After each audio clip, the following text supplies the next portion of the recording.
En México es moneda de uso común el usar la palabra malinchista para designar a toda persona a la cual se le presupone una aversión a lo mexicano y una filia a lo extranjero. Tal definición se basa en un personaje muy polémico en la historia de México como lo es la Malinche, o Doña Marina si nos queremos referir a ella por su nombre cristiano.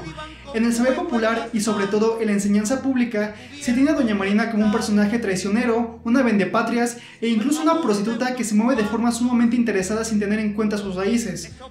Bueno, es importante tocar varios puntos para desmitificar esta figura y buscar una visión más crítica y sincera de su vida, ya que como suele ser normal en la consolidación de grupos o civilizaciones, México es una nación que ha basado su existencia en mitos, ya sea tomando actos verdaderos o falsos, dotándolos de un simbolismo crítico. Ejemplos hay varios: el águila y la serpiente, los niños héroes, la supuesta subyugación de México ante España, entre otros tantos. En este momento, solo es menester poner especial énfasis en los momentos inmediatamente anteriores y posteriores a la conquista de México para poder estudiar, criticar y sintetizar la figura de la Malinche con sesudas pruebas de cargo. Se nos quedó el maleficio de brindar al extranjero nuestra fe, nuestra cultura, nuestro pan, nuestro dinero. Refiriéndonos a los momentos inmediatamente anteriores a la conquista de México, Doña Marina, es decir, la Malinche, venía de una familia acomodada en aquella sociedad prehispánica, pero por aquellas de la vida terminó siendo vendida como esclava y después de algunos otros desafortunados eventos se vio en manos de mayas en Tabasco, y con tal destino le fue posible aprender la lengua maya además de su lengua materna, el náhuatl.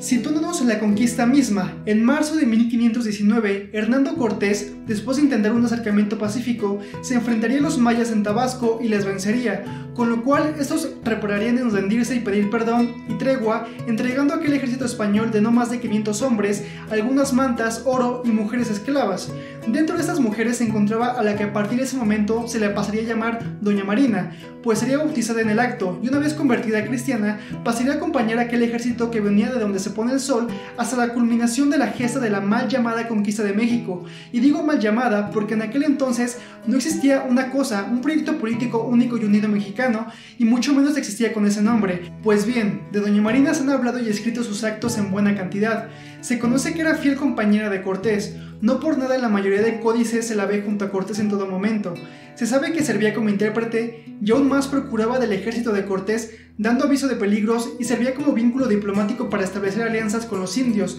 ya que, y en este punto es importante recordarlo, la conquista fue hecha en gran medida con el apoyo de una gran parte de nativos de lo que hoy es México contra aquel centro que no pocos pueblos consideraban enemigo y abusivo. Me refiero a Tenochtitlán, pues muchos caciques se quejaban con Cortés sobre la gran cantidad de tributo que debían entregar tanto en especie como en personas humanas para ser sacrificadas en aquellos rituales tan escabrosos a deidades tan abrumadoras, donde abrían el pecho de la víctima para sacarle el corazón y entregarlo a Huitzilopochtli o la deidad que tocara según la fiesta o situación.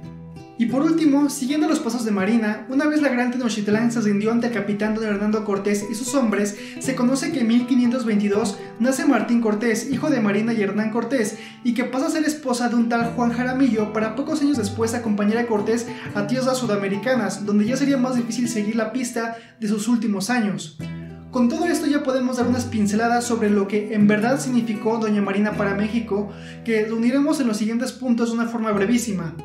1. La vida de la Malinche tuvo un inicio trágico. No hay que olvidar que hablamos de una persona que pasó de vivir en una familia acomodada a ser vendida como esclava y acabando bajo la tutela de Cortés por pura casualidad, pero en tal caso fue la casualidad más beneficiosa en su situación. 2. México antes de Cortés no existía. El proyecto político mexicano no fue sino fruto de la consolidación de una unidad política bajo la corona española, pues antes de esto había lo que podemos considerar tribus que, a pesar de tener grandes conocimientos técnicos y científicos, no formaban un proyecto común, sino que incluso el conflicto bélico era moneda de uso corriente en aquellas civilizaciones prehispánicas. 3. La Malinche no puede traicionar lo que no existe ni aquello con lo que no tiene afinidad. Con esto quiero decir que, no existiendo México como tal, precepto definido en el punto anterior, no puede existir una traición o deslealtad, y aún más, con su condición de esclava había perdido todo vínculo que la pudiera situar a la par de sus cercanos, ya que siendo esclava de facto tenía menor libertad y no se situaba tanto como persona, sino como una herramienta dentro de aquella sociedad. 4. La Malinche fue pieza clave para la civilización de la zona mexicana. Con este último punto se quiere dar a entender que no solo Marina no fungió como traicionera, sino que obró como fundadora del México moderno. Quizá en palabras más polémicas se puede decir que Hernán Cortés y Doña Marina son los padres del México moderno, y lo digo aún sabiendo toda la bilis que será expulsada por tales declaraciones.